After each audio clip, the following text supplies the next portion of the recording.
Double Dragon 3, the Rosetta Stone. Mission 1, America. It's strange how games become popular. Let's take Double Dragon. The first game ran on underpowered hardware, resulting in crippling slowdown to the point it had you wondering if the game was faulty. Then there's Double Dragon 2, with its slowdown and arse backwards controls, or at least I think so.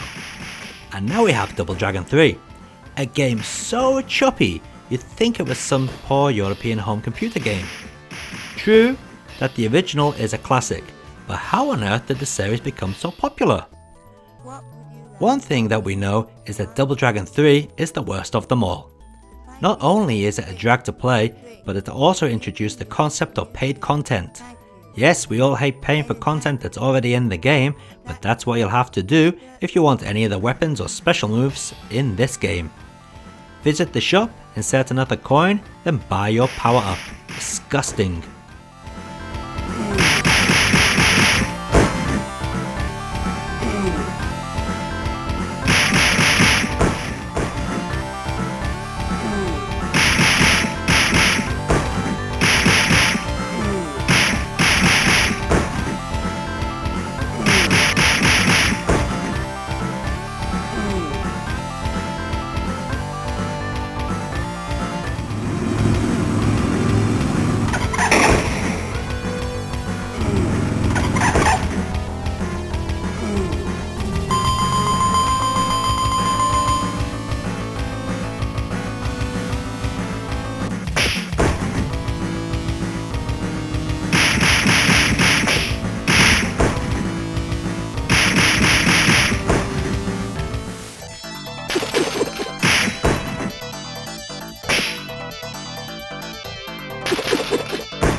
They say it's impossible to polish a turd, but it seems that British software house, the Sales Curve, actually managed to do that, and on the Amiga no less.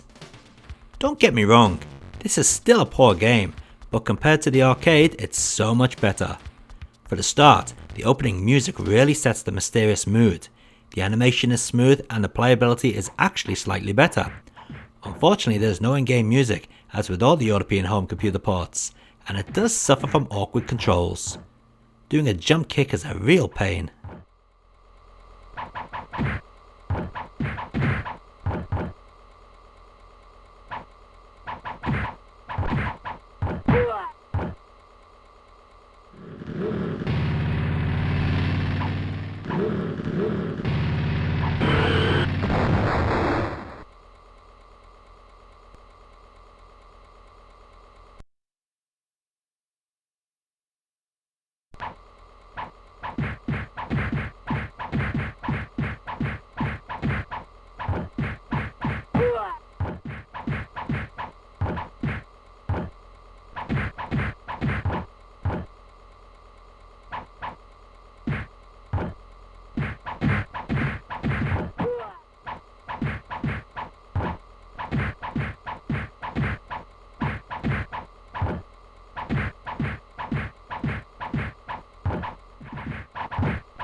There's only one word to describe this heap of crap: unplayable. Just watch the video and you'll know why.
Surprisingly, the Game Boy game isn't that bad, but then again it isn't that good.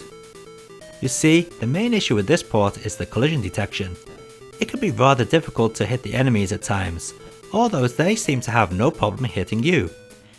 Just like the Famicom game, this uses the two main buttons for punch and kick, leaving you to press both buttons simultaneously if you want to jump.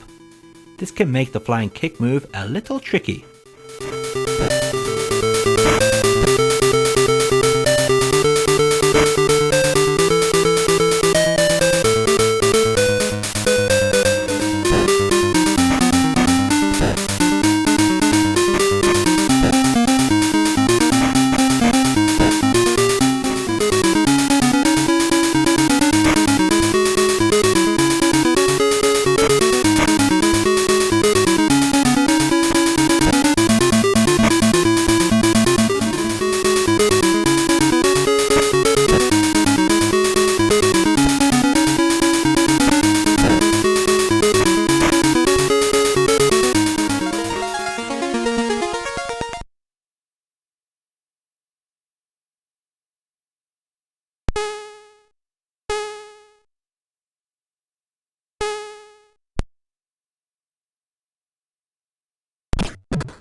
As is the case most of the time, the C64 port differs from other 8-bit home computer versions. This one, whilst looking okay and running at a good speed, suffers from stiff controls, resulting in you being knocked down before you can even have a chance to fight back. To be honest, it's not much fun.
Technos themselves ported the Famicom version, and instead of going for the straight arcade port, they've gone for some kind of arranged version.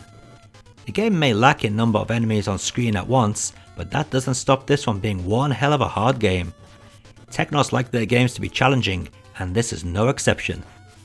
If you love playing games that punish you, then this is for you. A pretty good scrolling fighter, but hard as hell.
Mega Drive port looks very good, just as good as the arcade, minus that choppy animation. Unfortunately, that's where the good points end. Being an American programmed Mega Drive game, it sounds like shit, thanks to the Gen sound engine most US Mega Drive developers like to use. The bad points don't end there either. The collision detection can be questionable at times, as can the physics. But hey, at least the special moves are easy to pull off in this port.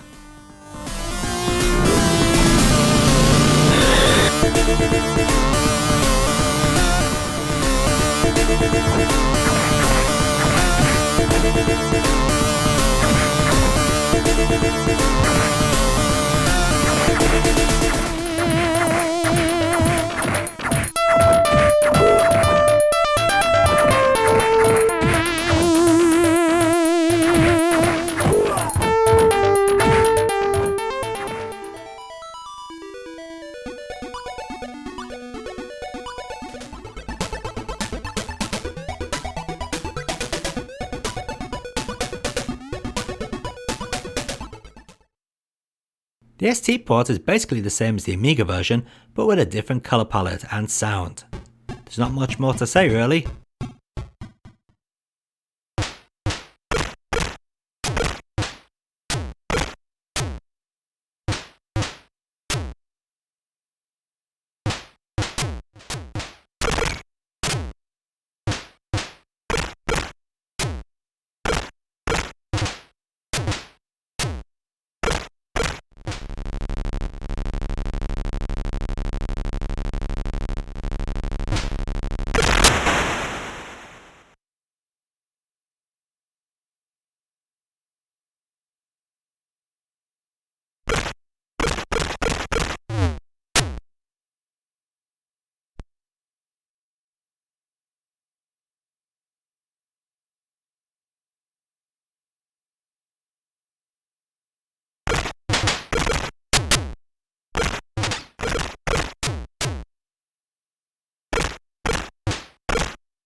Unlike the other home computer ports, the DOS version came from the Danish developer Interactvision. Now while it looks and sounds pretty good, it's by far the worst version, bar the Amstrad CPC. As you can clearly see, the enemies gang up on you, making it impossible to fight back. Seriously, I'm not playing poorly on purpose. It honestly is near impossible to fight back. Truly an awful port.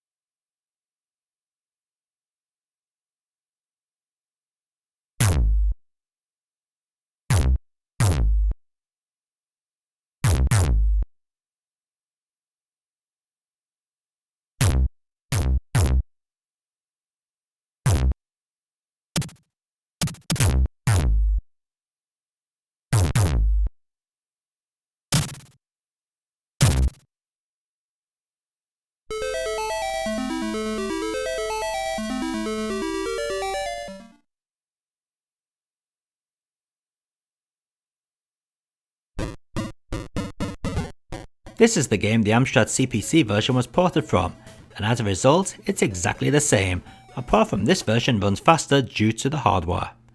In fact, due to the speed increase, this is actually not too bad for at least 5 minutes of play.